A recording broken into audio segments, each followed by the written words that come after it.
ఓం శ్రీ గురుభ్యో నమ. వాగర్ధావ సంప్రోక్తో వాగర్ధ ప్రతిపత్తే జగతో పితరౌ వందే పార్వతీ పరమేశ్వరం. వ్యాసాయ విష్ణురూపాయ వ్యాసరూపాయ విష్ణవే నమో వై బ్రహ్మణిదే వాసిష్ఠాయ నమో నమ. గురుబ్రహ్మ గురువిష్ణు గురుదేవో మహేశ్వర గురు సాక్షాత్ పరబ్రహ్మ తస్మై శ్రీ గురవే నమ. ఓం శ్రీ మాత్రే నమ. ఆగస్టు మాసంలో సింహరాశిలో మఖ పుబ్బ నక్షత్రాలలో బుధ శుక్రుల యొక్క కలయిక వల్ల మరి వివిధ రాశుల వాళ్ళకి ఏ విధంగా ఉందో ఒకసారి తెలుసుకుందాం. సింహరాశిలో సంచారం చేసే బుధ శుక్రుల యొక్క కలయిక ఆగస్టు 1వ తారీఖు నుంచి 22వ తారీఖు వరకు అంటే 23 రోజుల పాటు సింహరాశిలో బుద్ధికారకుడైన బుధుడు కళత్రకారకుడైన శుక్రుడి యొక్క కలయిక అనేది ఏ విధంగా ఉందో ఒకసారి పరిశీలన చేద్దాం. బుధుడు బుద్ధిని, జ్ఞానాన్ని, వివేకాన్ని, ఆలోచన సరళిని, విద్య, అలానే వ్యాపార రంగాల్లో అభివృద్ధి, వ్యాపారపరంగా ఏ విధంగా ఉందో తెలిపేది బుధుడు కారణం. అందువల్లే బుధారిష్టేత్ సంప్రాప్తే బుధ పూజాంచకారయేత్ బుధధ్యానం ప్రవక్ష్యామి బుద్ధి పీడోపశాంతి అంటారు. అలానే శుక్రగ్రహము, శుక్రుడు వల్ల ధనము, సుఖము, సౌఖ్యము, వివాహము, కళత్రము ఇవన్నీ కూడా తెలిపేది, భోగభాగ్యాలను తెలిపేది శుక్రగ్రహం. అందువల్లే శుక్రారిష్టేత్ సంప్రాప్తే శుక్ర పూజాంచకారయేత్ శుక్రధ్యానం ప్రవక్ష్యామి కళత్ర పీడోపశాంతి అంటారు. అంటే వివాహం జరిపించేవాడు శుక్రగ్రహమే. ఏ జాతకంలో అయినా సరే అది గుర్తుపెట్టుకోవాలి. అలానే ఇక్కడ గోచారరీత్యా చెప్పబడే ఫలితాలు నిజంగా వాస్తవాన్ని గ్రహించడం అనేది చాలా ముఖ్యం. దానిలో ఏదైనా సరే ఒక నిర్ణయం తీసుకునేటప్పుడు మంచి చెడుల యొక్క మిశ్రమాలు అనేవి బాగా ఎక్కువగా ఉంటాయి. ఒక రాశి ఫలితం చెప్పేటప్పుడు చాలామంది కూడా జాగ్రత్తగా ఆలోచన చేయాలి. దానిలో మంచి ఉంటుంది, చెడు ఉంటుంది. కేవలం మంచి చెప్పటమే కాదు, చెడు వల్ల కూడా మనకు ప్రయోజనాలు కలిగే అవకాశాలు ఎక్కువ ఉంటాయి. అంటే ఒక ప్రమాదం జరుగుతుంది అని మనం చెప్పేటప్పుడు మనం ఆ ప్రమాదాన్ని నివారించగలగటం అనేది మన చేతుల్లో ఉండే అవకాశం ఉంటుంది. భగవంతుడి యొక్క ఆరాధన వల్ల కూడా మనకు మంచి జరుగుతుంది. అంటే this is the transit system అంటారు. అంటే గోచారరీత్యా చెప్పబడేవి బర్త్ చార్ట్కి గోచారానికి చాలా తేడా ఉంటుంది. అదొకటి లాట్ ఆఫ్ డిఫరెన్స్ అనేది ఉంటుంది. కాబట్టి మీరు ప్రతి ఒక్క ప్రేక్షకులు కూడా మీరు గమనించాలి. నిజాన్ని తెలుసుకోవడం అనేది చాలా ఇంపార్టెంట్. నిజం అనేది నిప్పు లాంటిది. అయితే శుక్రగ్రహము ఏ రాశి నుంచి బాగుంటుంది, ఏ రాశి నుంచి బాగలేదో ముందుగా చూస్తే శుక్రుడు 1, 2, 4, 5, 8, 9, 11 స్థానాల్లో సుఫలితాన్ని ఇస్తాడని మనకి గోచారం తెలుపుతుంది. అంటే వాళ్ళ రాశి నుంచి మనం క్యాలిక్యులేట్ చేసుకుంటే అంటే జన్మస్థానం కానీ, ద్వితీయ స్థానం కానీ, చతుర్థ స్థానం కానీ, పంచమ స్థానం కానీ, అష్టమ స్థానం కానీ, అలానే భాగ్యస్థానం కానీ లాభస్థానంలో ఉంటే సుఫలితాన్ని ఇస్తాడు. మిగతా వాటిల్లో ఉంటే చెడు ఫలితాలను ఇచ్చే అవకాశం అనేది ఒకటి ఉంటుందని మనకి తెలుస్తుంది. అలాగే బుధగ్రహము 2 అంటే ఆ రాశి నుంచి 2, 4, 6, 11 స్థానాల్లో ఉంటే సుఫలితాన్ని ఇస్తాడు. అంటే ద్వితీయంలో, చతుర్థంలో, షష్టమంలో, లాభంలో ఉంటే మాత్రమే శుభాన్ని ఇస్తాడు. మిగతా స్థానాల్లో మిశ్రమైన ఫలితాలు, మిగతా స్థానాల్లో చెడు ఫలితాలు ఇచ్చే అవకాశాలు ఖచ్చితంగా ఉంటాయి. అంటే వీళ్ళకి ఏ విధంగా ఉండబోతుందో ఒక్కసారి ప్రతి రాశిని కూడా మనం చూసుకునేటట్లయితే ఏ రాశుల వాళ్ళకి సింహరాశిలో 23 రోజుల పాటు సంచారం చేయటం వల్ల మధ్యలో ఒక 3-4 రోజుల పాటు కూడా ఇక్కడ ఏ విధంగా ఉండబోతుంది అంటే 3-4 రోజుల పాటు కూడా బుధుడు కొంత వక్రారంభం అనేది ఒకటి ఉంటుంది. అలానే ఈ జాతకపరంగా ఈ గోచారరీత్యా ఏ విధంగా ఉండబోతుందో ఒకసారి మనం పరిశీలన చేసుకోవాలి.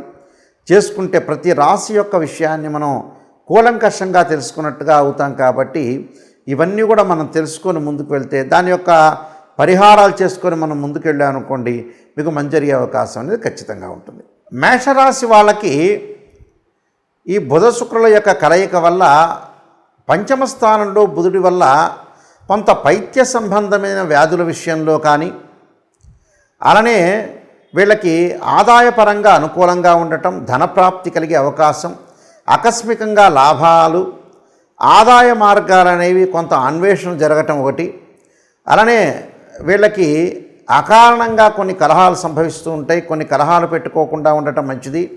అలానే పంచమ స్థానంలో శుక్రుడి యొక్క ఫలితం వల్ల తల్లిదండ్రుల్లో ఆనందం కలగటం, సంతాన సుఖము, విందు భోజనం ప్రాప్తి, ధనధాన్య లాభం కలిగే అవకాశాలు ఎక్కువగా ఉంటాయి.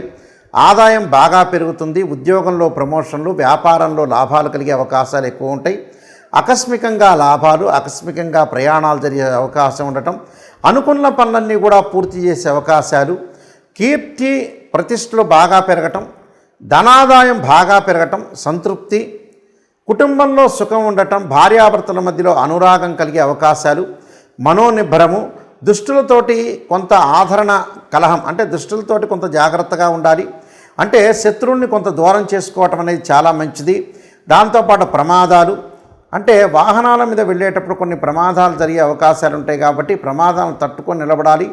ప్రయాణాలు చేయకుండా ఉండటం అనేది చాలా మంచిది. మితంగా అవసరమైతే మాత్రమే ప్రయాణాలు చేయటం అనేది మంచిది. మానసికంగా ఆందోళన, మెంటలీ డిజార్డర్ ఉండే అవకాశాలు ఉంటాయి. కుటుంబంలో కలహాలు జరగకుండా, భార్యాభర్తల మధ్యలో విభేదాలు జరగకుండా కొద్దిగా జాగ్రత్తగా ఉండటం మంచిది. కొంతమంది నమ్మక ద్రోహం చేసే వ్యక్తులు కూడా ఉంటారు కాబట్టి డబ్బులు ఎక్కడ కూడా ట్రాన్సాక్షన్ చేయకుండా ఉండండి. డబ్బులు ఇచ్చిపుచ్చుకోవటం, లావాదేవీల విషయంలో కూడా కొద్దిగా శ్రద్ధ పెట్టాలి. శత్రువులు అనే వాళ్ళందు కొంత దూరంగా ఉండాలి. శత్రువుల వల్ల కూడా కొంత భయం కలిగే అవకాశాలు ఎక్కువ ఉంటాయి కాబట్టి వ్యయ ప్రయాసాలు, అంటే బాగా కష్టపడుతుంటారు. కష్టపడ్డ దానికి ఫలితం దక్కే అవకాశం అయితే ఉంటుంది. ఎందుకంటే బుధ శుక్రుల యొక్క కలయిక అనేది సింహరాశిలో చాలా మంచి అవకాశం ఉంటుంది. ఉద్యోగంలో ఇబ్బందులు కలిగినా కూడా కొన్ని రోజులు, ఒక 2 రోజులు 3 రోజులు ఇబ్బంది కలుగుతుంది. ఆ తర్వాత మామూలు అయిపోయే అవకాశాలు ఉంటాయి. పుణ్యక్షేత్రాలు, తీర్థయాత్రలు తిరిగే అవకాశాలు బాగా ఎక్కువ ఉంటాయి. గౌరవం, సభా గౌరవం జరిగే అవకాశాలు ఉంటాయి. ప్రమాదాల విషయంలో కొంత పొంచి ఉండే అవకాశాలు ఎక్కువ ఉంటాయి. అలానే విద్యార్థులకు అనుకూలమైన కాలం అని చెప్పుకోవచ్చు. వీళ్ళకి విద్యార్థులకు పోటీ పరీక్షల్లో ఉత్తీర్ణతా శాతం పెరిగే అవకాశం ఉంటుంది. స్త్రీలకు కూడా అనుకూలమైన ఫలితాలు జరగటం, అలా స్త్రీలకు వచ్చేటప్పుడు మానసికంగా ఒత్తిడి జరిగే అవకాశాలు ఉంటాయి కాబట్టి నేను చెప్పిన పరిహారాలన్నీ కూడా చేసుకొని ముందుకు వెళ్తే మంచి జరిగే అవకాశం ఉంటుంది. అలానే విదేశాలకు వెళ్ళే అవకాశాలు బాగా ఎక్కువగా ఉండే అవకాశాలు ఉంటాయి. వివాహం కాని స్త్రీ పురుషులకు ఎవరైతే ఉంటారో వివాహ సంబంధాలు కుదరటం, మంచి ఉత్తమమైన భర్త, ఉత్తమమైన భార్య లభించే అవకాశం, గృహ నిర్మాణం చేపట్టబడే అవకాశాలు, శంకుస్థాపనలు, విందులు, వినోదాలు, చుట్టాల విషయంలో, బంధువుల విషయంలో కూడా అనుకూలంగా ఉండే అవకాశాలు బాగా ఎక్కువగా ఉంటాయి. కాబట్టి కుటుంబ పరంగా కలహాలు లేకుండా, బయట విషయాలన్నీ కూడా గొడవలు జరగకుండా ఉండి మీరు ముందుకు వెళ్తే మీకు మంచి సుఫలితాలు జరుగుతాయి. అలానే ఉష్ణ సంబంధమైన రోగాలు, మనం ఎక్కడికైనా వెళ్ళామనుకో ఆదరణ లోపం కలుగుతుంది. అంటే ఆదరిస్తున్నాడు, ఆదరించట్లేదు అనే ఆలోచన చేయకుండా కొంత లౌకిక జ్ఞానంతో వెళ్ళండి. అకారణంగా కొన్ని కలహాలు రాకుండా జాగ్రత్త పడటం చాలా మంచిది. నేను చెప్పిన పరిహారాలన్నీ కూడా చేయండి, మీకు మంచి జరిగే అవకాశం ఖచ్చితంగా ఉంటుంది. అయితే ఈ రాశి వాళ్ళందరూ కూడా నేను చెప్పినట్టుగా కొన్ని ప్రత్యేకంగా శాస్త్రీయ పదంలో ఉండే రెమెడీస్ మాత్రమే పాటించడం ఇప్పుడు కూడా మంచిదే. అశాస్త్రీయంలో ఉండే ఏదైతే రెమెడీస్ వల్ల పెద్దగా అనుకూలంగా ఉండదు. అది ఎలాంటి అనుకూలం చెందుతుందో మనం చాలా జాగ్రత్తగా గమనించి ముందుకు వెళ్ళాలి. శాస్త్రీయ పదంలో ఉండే స్తోత్ర పారాయణాలు కానీ ఏ వారం ఏమి చేయాలనేది చూడాలి.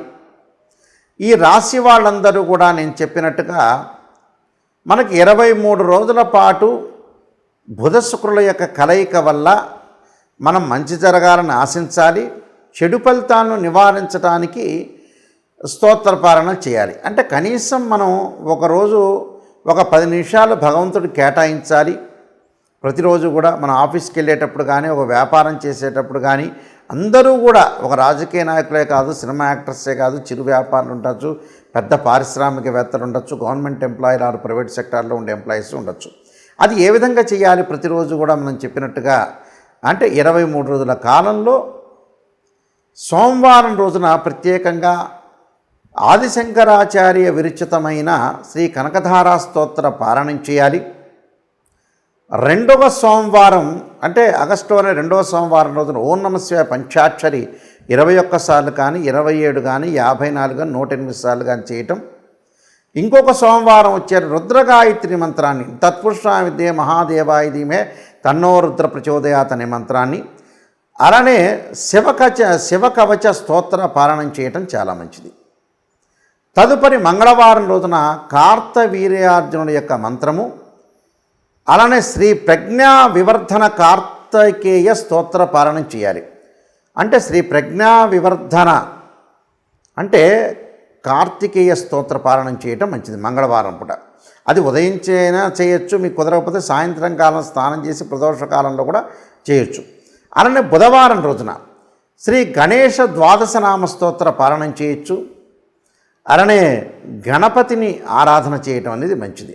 అంటే వక్రతుండ మహాకాయ కోటి సూర్య సమప్రభ నిర్విఘ్నం కురుమే దేవ సర్వకార్యేషు సర్వదా అనే మంత్రాన్ని, తత్పురుషాయ విద్యే వక్రతుండాయ ధీమే తన్నోదంతి ప్రచోదయాత్ అనేది మంత్రాన్ని చదవండి. ఉదయం పూట కుదరకపోతే సాయంకాలంలో కూడా చదవచ్చు. ఇది బుధవారం రోజున చేయాల్సింది. గురువారం రోజున దత్తాత్రేయ స్వామి యొక్క స్తోత్రాన్ని, దత్త కవచాన్ని చదవటం మంచిది. అలానే శుక్రవారం రోజున ప్రాతకాలం కానీ ప్రదోషకాల సమయంలో కానీ శ్రీ గౌరీ దశక స్తోత్ర పారాయణం చేయటం, గౌరీ దేవత ఆరాధన చేయటం, శ్రీ త్రిపుర సుందరి స్తోత్ర పారాయణం చేయటం చాలా మంచిది. ఇది శుక్రవారం రోజున చేయాలి. శనివారం రోజున వచ్చేటప్పటికల్లా లక్ష్మీ నరసింహస్వామి పంచరత్న స్తోత్ర పారాయణం కానీ లేకపోతే విష్ణు సహస్రనామ పారాయణం కానీ ఉదయం కానీ సాయంత్రం కానీ చేయొచ్చు. ఆదివారం రోజున వచ్చేటప్పటికల్లా జగన్నాథ అష్టక స్తోత్ర పారాయణం చేయండి.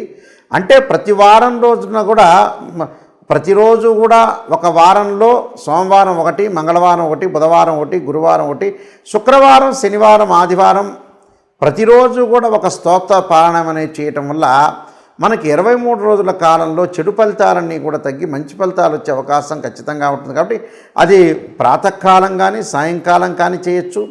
ఒక వారం కుదరకపోతే మరొక సోమవారం చేయొచ్చు, మరొక మంగళవారం చేయొచ్చు, మరొక బుధవారం చేయటం వల్ల మీకు మంచి జరిగే అవకాశం అనేది ఖచ్చితంగా ఉంటుంది. ఇవన్నీ కూడా శాస్త్రీయ పరంగా ఉండే రెమెడీసే. కానీ మనకి ఏదైతే మంచి జరగాలంటే మంచి స్తోత్ర పారాయణాలు చేయటం వల్ల కూడా ఆ నెలలో మంచి జరిగే అవకాశం ఖచ్చితంగా ఉంటుంది.